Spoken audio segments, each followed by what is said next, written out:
Flávio Dino chegou ao STF e já está deixando sua marca. O primeiro-ministro comunista do Brasil está enfrentando fascistas de frente, travando emendas e incomodando quem tenta burlar a democracia. Mas 2025 promete ainda mais. Dino será peça-chave no julgamento de Jair Bolsonaro pelos atos antidemocráticos. Descubra por que ele é considerado o maior pesadelo da extrema-direita e como está mexendo com o jogo político. Antes de começarmos, inscreva-se no canal e ative o sininho para não perder nenhuma novidade. Deixe o like para ajudar esse conteúdo a alcançar mais pessoas e fortalecer a luta pela democracia. Diferente de Cristiano Zanin, o ministro Flávio Dino mantém sua luta contra fascistas no STF e já incomoda a oposição desde sua posse. Momento da chegada do ministro Flávio Dino para mostrar ele que já chega com sua toga aí, acompanhado da esposa, e pouco depois também chega o presidente da República, Luiz Inácio Lula da Silva. Ele é recebido, Flávio Dino, pelo presidente do Supremo Tribunal Federal, ministro Luiz Roberto Barroso, com quem já esteve algumas vezes também para tratar da posse e no passado nas relações institucionais, tanto como ministro da Justiça com o presidente do Supremo. E aí nós vemos, portanto, a chegada do presidente Lula, o responsável pela indicação de Flávio Dino para esta cadeira com a aposentadoria de Rosa Weber. Presidente Lula, que também indicou Cristiano Zanin para a cadeira deixada com a aposentadoria do ministro Ricardo Lewandowski. E aí temos, logo na sequência, a foto que eles tiram, já marcando essa primeira etapa aí, pouco antes da posse, que deve ser iniciada em instantes. Para cada desafio profissional que todas as pessoas que estão nos acompanhando têm nas suas vidas, existe uma postura, existe um comportamento, existem regras, e é isso que eu tenho mencionado. Uma coisa é você ser governador, outra coisa é ser senador, outra coisa é ser deputado e assim sucessivamente. Eu fui juiz durante 12 anos e conheço, portanto, a ética profissional que exige essa isenção, essa imparcialidade, a discrição, que é diferente da tarefa política. Então, é uma volta a esse código de conduta que eu tenho dito, porque eu tenho respeito a todos os poderes do Estado, o presidente Lula me honrou com essa indicação, o Senado aprovando, evidentemente eu deixo de ter lado político, lado partidário, porque o Supremo é do país, assim como a Constituição e as leis são do país. Na época, Lula enalteceu o primeiro-ministro comunista do Brasil.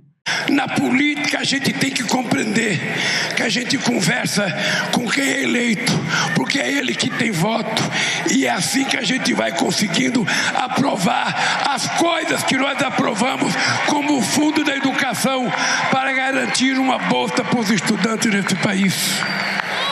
Vocês não sabem como eu estou feliz hoje. Pela primeira vez na história deste país, nós conseguimos colocar na Suprema Corte desse país um ministro comunista, um companheiro da qualidade do Flávio Dino. Dino incomoda tanto que ele é suspeito de ser o quarto alvo dos Kids Pretos. A Polícia Federal suspeita que o ministro do STF, Flávio Dino, seria um quarto alvo do plano golpista dos Kids Pretos, que envolvia o assassinato de Lula, Alckmin e Moraes. Segundo o relatório da PF enviado ao STF, o codinome Juca é citado como iminência parda do 01 e das lideranças do futuro governo, e que sua neutralização desarticularia os planos da esquerda mais radical. Investigadores relataram à CNN sobre a suspeita de ser Dino pela conjuntura da época. Os 4 militares, conhecidos como Kids Pretos, e um policial federal, foram presos, acusados de integrar a organização criminosa que planejou o assassinato das autoridades. Mas Dino não parou por aí. Ele travou as emendas de Arthur Lira durante o Réveillon, provocando a ira de quem está acostumado a fazer o que quer.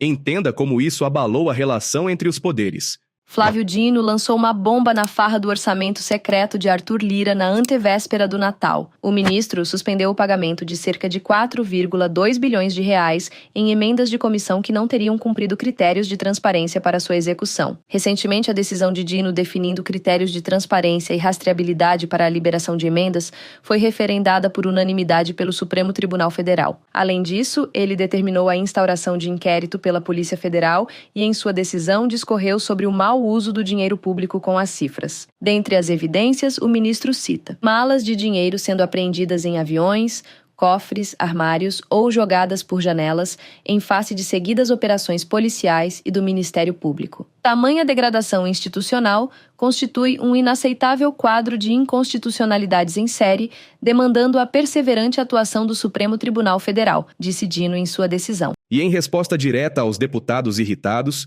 Dino lançou uma crítica certeira ao que ele chamou de democracia do piti. Será que ele estava falando de Lira? Descubra o que mais foi dito. O judiciário não é um poder político, não é um poder eleito, mas valoriza profundamente o poder popular, a soberania popular e a participação social. E é por isso que promove sempre audiências públicas, sessões técnicas, a figura que todos conhecem das entidades que participam dos julgamentos, e nenhum julgamento relevante para o Brasil é feito no Supremo sem o diálogo com a sociedade. Seja emendas, orçamento, BETs, regulação de internet, meio ambiente, nós temos praticamente todas as semanas mecanismos de participação e por isso homenageamos esse Conselho. E, finalmente, sobre a temática da democracia. A democracia é um regime que alberga e vê com bons olhos a diferença. Mas a democracia não é o regime em que os conflitos devem sempre falar mais alto. Pelo contrário, a democracia exige a construção de convergências. E por isso mesmo a democracia não é o regime em que um grita mais e impõe a sua vontade. A democracia não é o regime em que um poder do Estado, qualquer que seja ele, está plenamente feliz. Porque se esse poder estiver plenamente feliz, é sinal que alguém está infeliz. Ou o outro poder do Estado, ou o mais grave, a população. A democracia, portanto, não é um regime de supremacias individuais. A democracia não é o regime em que chantagens e agressões devem fazer parte do dia a dia nas relações institucionais e sociais. Por isso, com essa compreensão, o presidente Barroso agradece a comissão liderada e representada aqui pela Dora, porque a nossa instituição tem essa missão de garantir as regras do jogo democrático. E, às vezes, é uma missão muito difícil, porque ela é presidida, às vezes, por agressões, por confrontações que não atrapalham o funcionamento do Supremo, mas atrapalham o andamento do Brasil. Nós não podemos imaginar um Supremo ou um Poder Judiciário que esteja intimidado, que esteja acovardado, porque ele não vai cumprir a sua missão de independentemente interpretar a lei. É muito curioso, ministras que aqui estão, o debate sobre ativismo. O Supremo é muito ativista. E eu, nesses poucos meses que lá estou, cheguei a uma conclusão. Normalmente, essa crítica quanto ao ativismo vem daqueles que não gostam da decisão do Supremo. O Supremo, quando decide, agrada alguém, desagrada alguém. Esse que é desagradado diz, o Supremo se mete em muita coisa. Mas quando o Supremo decide no sentido convergente com interesses A ou B, aí o Supremo está certo. Infelizmente, não é esse tipo de debate que vai determinar o conteúdo de uma decisão judicial. E o judiciário que fosse silenciado, amordaçado, só é possível nos regimes ditatoriais. O judiciário tem que funcionar de modo livre, como garante dos outros poderes do Estado, da sociedade e da democracia. Enquanto enfrenta ataques políticos, Dino também mira nas Big Techs, que há tempos ignoram as regulamentações no Brasil. Saiba como ele está pressionando as gigantes da tecnologia. Especialmente da violência política contra as mulheres. E aqui vem uma perplexidade. Há semanas circulam nas redes sociais mensagens falando em estupro corretivo. Ninguém está vendo isso. Eu digo os moderadores de conteúdo, os filtros, os algoritmos. Existe estupro corretivo? E isso está há semanas circulando contra vereadoras, deputadas estaduais, deputadas federais, senadoras, prefeitas, ameaçando essas mulheres de estupro corretivo. Então as plataformas conseguem filtrar uma imagem de nudez, à luz do artigo 21 do Marco Civil da Internet. Mas não conseguem filtrar isto que está circulando aos milhares. É realmente algo espantoso. E aí vem o tema do dever de cuidado. Trabalha para evitar queimadas irregulares. Aqui nós não trataremos de anunciar o fim do mundo. Aqui nós tratamos de tentar evitar o fim do mundo. Anúncios quanto ao fim do mundo todos os dias são feitos corretamente e necessariamente. É certo que, se não houver reversão dos fluxos hoje estabelecidos, o Pantanal, a Amazônia e, portanto, todo o nosso país estão fortemente ameaçados. Seria muito mais simples para o meu gabinete e para todos nós que eu desse ordens, prazos e fixasse multas e medidas punitivas. Essa é uma forma de garantir o cumprimento de uma decisão judicial e é claro que ela será adotada se for necessário. Mas a outra forma, que é a forma mais indicada em processos de índole estrutural, que é o diálogo interinstitucional, federativo e social. E 2025 será o grande ano de Dino. Ele estará na linha de frente para julgar Jair Bolsonaro pelos atos antidemocráticos. Como será que o ex-presidente vai se sair nesse julgamento histórico? Já a primeira turma do STF, formada pelos ministros Cristiano Zanin, Carmen Lúcia, Luiz Fux, Alexandre de Moraes e Flávio Dino, conduzirá o julgamento criminal do ex-presidente Jair Bolsonaro sobre a tentativa de golpe de Estado.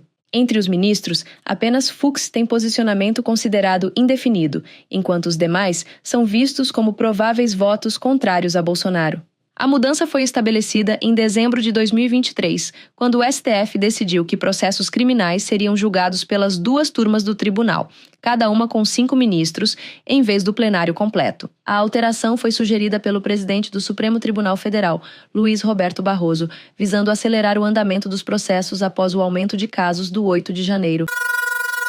Flávio Dino está mostrando que não entrou no STF para ficar em silêncio. Sua postura firme e contundente, dentro da legalidade, está redesenhando limites para cleptocratas do centrão e da extrema-direita no Brasil.